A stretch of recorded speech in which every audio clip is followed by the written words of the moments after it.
the greatest number which exactly divides 1050 and 750 is. Question की statement में देखें, greatest number और डिवाइड्स, इसका मतलब यह है कि हमने 1050 और 750 के फैक्टर्स में से वो फैक्टर देखना है जो इन दोनों को डिवाइड कर दे, या दूसरे अल्फाज में हमने HCF कैलकुलेट करना है।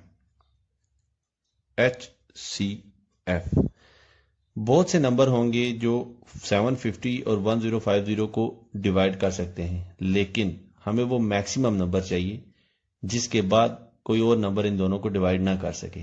तो सिंपली हम HCF इसका कैलकुलेट करेंगे। तो HCF कैलकुलेट करने के लिए हम लॉन्ग डिवीजन मेथड यूज करेंगे। तो 1050 बड़ी वैल्यू है और 750 छोटी वैल्यू है, तो हम इसको डिवीजन यहां से स्टार्ट करेंगे। 750 को 1 से मल्टीप्लाई करेंगे तो हमें हासिल होगा 750, सब्ट्रैक्शन करेंगे तो ये हमें वैल्यू हासिल होगी 300।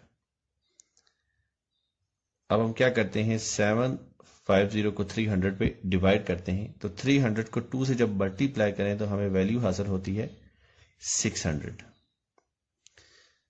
तो सब्ट्रैक्शन के बाद हमें 150 मिलेगा और 300 को हम 150 पे डिवाइड करेंगे तो 150 इज मल्टीप्लाइड बाय 2, तो ये वैल्यू हमें हासिल होती है 300।